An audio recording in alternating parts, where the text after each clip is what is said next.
تکبر جب انسان کے اندر آتا ہے کہ میں بہت بڑی چیز ہوں، میں بہت اچھی ہوں، تبھی تو انسان دوسرے کو حقیر سمجھتا ہے، تبھی تو دوسرے کو لیٹ ڈاؤن کرتا ہے، تبھی تو دوسرے کی بات اس کو بری لگتی ہے۔ تو تکبر اصل جذبہ ہے جو انسان کے اندر کینے کو لے کر آتا ہے، حسد کو لے کر آتا ہے۔ لہٰذا اس تکبر سے بچنے کا نسخہ ابھی ہم نے پڑھا تھا، تکبر شیطان نے کیا تھا، اور شیطان کے وسوسے سے بچنے کے لیے کیا کرنا تھا؟ اعوذ باللہ من الشیطان الرجیم پڑھنا تھا۔ جب بھی اعوذ باللہ کینہ کسی کے لیے دل میں آ رہا ہو تو کیا کرنا ہے؟ فوراً اعوذ باللہ من الشیطان الرجیم پڑھنا شروع ہو جائے، انشاءاللہ شیطان کے وسوسوں سے میں پھنسنے سے بچ جائیں گے۔ اور اگر کبھی آ ہی کیا ہے تو کیا کرنا ہے؟ فوراً آئیڈینٹیفائی کر لینا ہے۔ فوراً اپنے دل میں اگر آ رہا ہے نا کسی کے بارے میں یہ خیال کہ فلانا تو ہے ہی ایسا، یا فلانی تو ہے ہی ایسی، میری جٹھانی تو ہمیشہ ایسے ہی کرتی ہے، یا میری ساس سے تو ہمیشہ ایسے ہی کرنا ہوتا ہے، نن تو مجھے ہمیشہ ایسے ہی بولے گی، یا میری فرینڈ تو ہمیشہ اسی طرح بولے گی، یا فلاں لڑکی یا فلاں پڑوسی تو ہمیشہ ایسے ہی کرتے ہیں۔ تو بس آئیڈینٹیفائی ہو گیا کہ میرے دل میں آ رہا ہے اس کے بارے میں یہ، تو پھر اللہ تعالیٰ سے استغفار کرنا ہے، اصلاح کا وعدہ کرنا ہے، اللہ سے دعا مانگنی ہے۔ اور اللہ سے کون سی دعا مانگی جائے گی؟ سورہ حشر میں وہ دعا آتی ہے کہ وَلَا تَجْعَلْ فِي قُلُوبِنَا غِلًّا لِّلَّذِينَ آمَنُوا، کہ رَبَّنَا إِنَّكَ رَءُوفٌ رَحِيمٌ، کہ اے ہمارے رب تو بے شک بڑی محبت کرنے والا ہے، تو ہمارے دلوں میں ایمان والوں کے لیے کوئی بھی کینہ نہ رکھنا، کوئی بھی کینہ نہ بنانا۔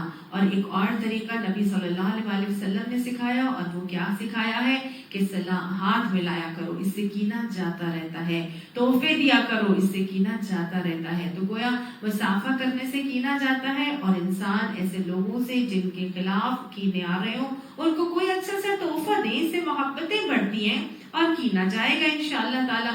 اللہ تعالی ہمیں ان دوائیوں کو اپنانے کی توفیق عطا فرمائے۔ یہ اگر جنتیوں کے دل میں بھی کینہ آ رہا ہوگا تو اس کو بھی نکال دیا جائے گا، کیونکہ جنت وہ تو سلامتی کا گھر ہے، وہاں پہ کوئی کینے والا شخص داخل نہیں ہوگا۔ دو جگہوں پہ یہ کینے کو نکالا جائے گا۔ حدیث بتاتی ہے کہ سب سے پہلے تو نکالا جائے گا جب جنتی جنت کے دروازے پر پہنچیں گے، تو وہاں سے ان کو جب پل صراط کراس کریں گے تو وہاں سے ان کو پل صراط کراس کرنے کے بعد قنطرہ کے مقام پر لے کر جایا جائے گا، اور وہاں پر جو دل میں کھوٹ کپٹ یا کینہ ہوگا اس کو نکال دیا جائے گا، اور اس کے بعد پھر ان کو جنت کے دروازے پر جب لایا جائے گا تو دوبارہ اس کینے کو نکالا جائے گا۔ تو کینہ آنا جنتیوں کے یا مومنوں کے دل میں بھی ایک نارمل بات ہے، لیکن اس کو نکالا جائے، جب نکالا جائے گا تو انشاءاللہ یہ جنت میں جانے کا باعث بنے گا اور آسانی کا باعث بنے گا۔ اب آپ دیکھیں نا کہ جو لوگ جنتی بن تو گئے ہیں لیکن وہ کراس کر چکے ہیں اپنے پل صراط کو، لیکن کینوں کے ساتھ جو ان کے دل بھرے پڑے ہیں، تو کیا ہوگا؟ وہ تو جنت میں نہیں جا سکیں۔ ان کو پہلے قنطرہ لے جایا جائے گا، پھر ان کو وہاں سے صفائی کی جائے گی، پھر ان کو وہاں جنت کے دروازے پہ لایا جائے گا، پھر ان کے دلوں سے کینے کو نکالا جائے گا۔ نزعنا کا معاملہ کوئی آسان کام نہیں ہے، کھینچ کر نکال دینا، ایسے نکالنا جس میں تکلیف ہوتی ہے، تو ایسے نکالا جائے گا۔ تو کیوں نہ دنیا میں ہی نکال دیا جائے؟ اللہ تعالیٰ ہمیں دنیا میں ہی اپنے دلوں کے اندر سے کینوں کو نکالنے والا بنا دے۔ اور یہ جو جنتی ہوں گے پھر کیا ہوں گے؟ اخوانن، بھائی بھائی بن جائیں گے، ایک دوسرے کے لیے پھر محبت ہی محبتیں ہوں گی نا۔ جنت سلامتی کا گھر ہے، محبتوں کے ساتھ بھائی بھائی بن کر علی سرر متقابلین ایک دوسرے کے سامنے سامنے تختوں پر بیٹھیں گے۔ فیہا نصب، وہاں پر ان کے لیے کوئی تھکاوٹ نہیں ہوگی، کیونکہ وہاں نہ کوئی کام ہے نہ کوئی تھکاوٹیں ہوں گی، ظاہر ہے جو کام ہی نہیں، نہ فینڈ اینڈ فیچ کرنا نہیں، کچھ لانا نہیں، کچھ بنانا نہیں، کوئی اٹھانا نہیں، تو پھر کیا ہے؟ وہاں پہ تو کوئی قسم کی کوئی تھکاوٹ ہی نہیں ہوگی۔ وما ہم منہا بمخرجین، اور وہاں سے ان کو کوئی نکالے گا بھی نہیں، نہ وہاں کوئی مشقت ہوگی، نہ بات کی سمیٹا سمیٹی، نہ ہی کوئی کھانا پینا کے جو ہے وہ بنانے کے لوازمات کرنے کی تیاری، کوئی ایسا کام نہیں ہوگا، اور نہ ہی وہاں سے ان کو نکالا جائے گا۔ کوئی وہاں ان کو یہ نہیں کہے گا جنتیوں کو کہ بھئی یہاں سے اس کو فلاں کو اٹھاؤ، میں یہاں پہ نہیں بیٹھوں گی، فلاں بیٹھی ہوئی ہے، میں جہاں پر یہ ہوگی وہاں پر میں نہیں آتی ہوں، اس کو پہلے یہاں سے نکالو پھر میں آؤں گی۔ نہیں، ایسا نہیں ہوگا، ایسا نہیں ہوگا، سب آپس میں خوش و خرم ہوں گے اور کسی کو وہاں سے نکالا نہیں جائے گا۔ اب اللہ سبحانہ تعالیٰ اب ہمیں ایک تسلی دلا رہے ہیں۔ انسان کے دل